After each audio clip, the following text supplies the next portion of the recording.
When a shadow passes over a food bowl and a dog suddenly freezes, stiffens its posture, and gives a hard stare, you are looking at resource guarding. Left unchecked, this defensive reflex easily escalates to a bite. This document outlines the official ASPCA food guarding program, providing a structured protocol to safely cure this behavior. To run the plan, you need 3 things: a standard dog bowl, mildly valuable dry kibble, and a stash of highly desirable treats, like pieces of cheese. Before any training starts, the dog must go through a 24-hour free feeding period. This means giving them access to a full bowl of food for an entire day. You also need to keep a strict eye on the clock. These training sessions must be limited to brief 5 to 10-minute bursts. If your dog already possesses a severe bite history, do not attempt this alone. You must practice these steps alongside a professional trainer.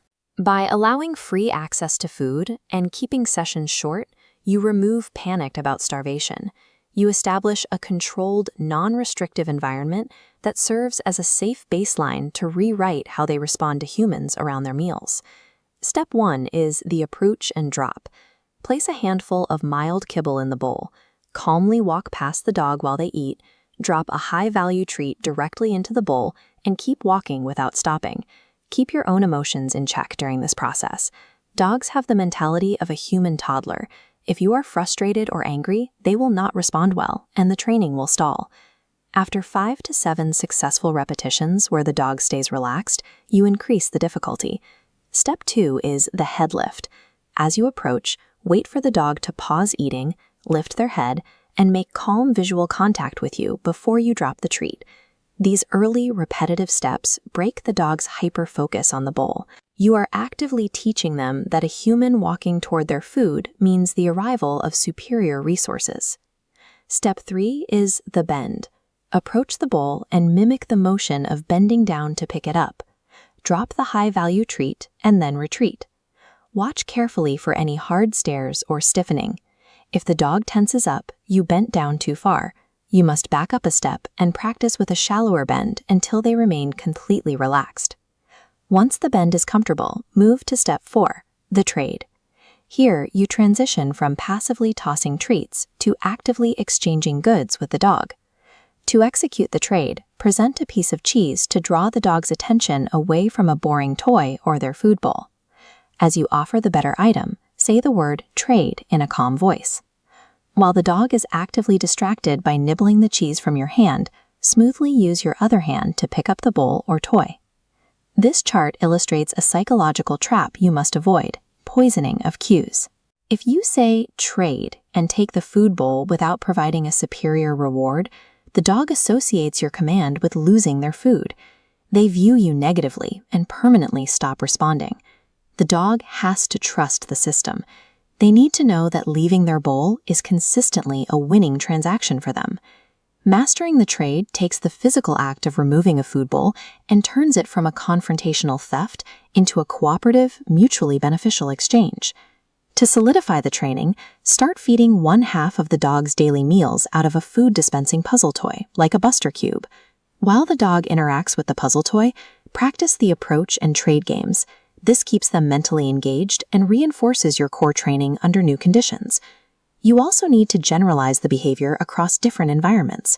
Repeat the entire protocol in at least 2 different rooms of the house. Have other adults in the household perform the exact same sequence of steps. This ensures the dog doesn't limit its good behavior to just one specific human. By combining short, positive practice sessions with consistency across multiple people and different environments, the dog's resource guarding instinct is overwritten with trust. You walk past your dog while they eat, and they suddenly freeze. Their muscles lock up, their eyes dart into a hard stare, and they guard their bowl as if their survival depends on it. Resource guarding is a treatable behavioral response that we can address through methodical counter-conditioning. The ultimate goal of this tutorial is to create a dog that willingly lifts its head and steps back from its bowl the moment you approach. This protocol works because your presence at the bowl becomes a signal for an upgrade rather than a sign that food is about to disappear. This is the official ASPCA food program document. It outlines a structured framework to safely rewrite your dog's response to mealtime approaches. Before beginning, note the warning section. If your dog displays extreme aggression, you must step back and bring in a professional trainer. For dogs that are safe to train, step 1 is establishing the free feed baseline. Your dog needs 24-hour access to a full bowl of food for at least one full day before starting the program. We have to reduce their baseline anxiety about resource scarcity.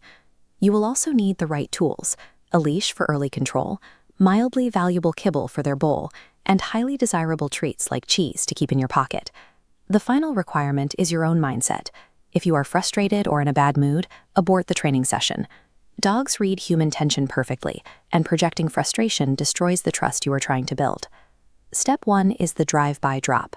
To set this up, place just a small amount of that mildly valuable kibble into the bowl to start the meal. Walk smoothly past the eating dog and drop a high-value treat directly into the bowl. Keep your pace steady. Pay close attention to their body language. If they stiffen or hold a hard stare as you approach, do not drop the reward. Instead, simply back away. Wait until they finish eating, refill the bowl, and try the exercise again later.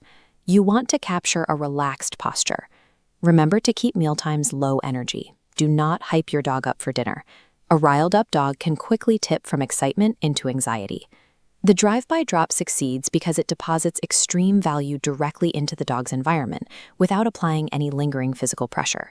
You will know you are ready for step 2 once you have achieved 5 to 7 successful repetitions of the drive-by drop across several different sessions. Now, simply approach the bowl and wait.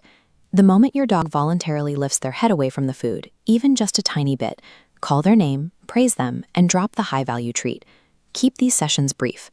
Dogs have the mentality of a human toddler, meaning their attention spans are extremely short. Cap all of your training sessions at 4 to 5 minutes. Pushing past that 5-minute mark leads to useless repetition. A fatigued dog stops learning, and continually nagging them for a response will poison the progress you just made. Now, step 3 is the fake-out bend. As this chart illustrates, once your dog reliably lifts their head, you will approach and begin bending down as if to pick up the bowl. At the lowest point of your bend, simply drop the high-value treat in and immediately stand back up. You must increase the depth of this bend gradually. Work your way down over multiple sessions. Never try to touch the bowl all at once. If your dog tenses up at a certain angle, you have pushed too far. Evaluate their response, step back, and retreat to a shallower bend for the next attempt. Repeating the exact same failed movement and expecting a relaxed response will only reinforce the guarding behavior. By breaking the physical intrusion into small, manageable slices, you prove to the dog that human hands near their food result in a jackpot rather than a theft. Step 4 takes the trust established at the food bowl and translates it to everyday objects. Start by handing your dog a marginally interesting, boring toy. You want to see them willingly abandon that dull toy on the floor the moment you offer a highly desirable piece of cheese. As they eat the treat, calmly pick up the boring toy. Ask them to sit, and then hand the toy right back to them. Returning this original item to them is essential. It cements a new rule in the dog's mind. Yielding an item to a human is a transaction that always results in a net gain. By consistently practicing these steps, you eliminate a dangerous point of conflict and replace it with an eager game of trust. To maintain this success long-term, the ASPCA recommends feeding half of your dog's meals out of a puzzle toy, like a Buster Cube, to keep them mentally and physically engaged. Consistency remains key. Keep up the short 5-minute daily sessions to reinforce those positive associations. Effective counter-conditioning builds a foundation of trust so deep that your dog no longer feels the need to defend the bowl.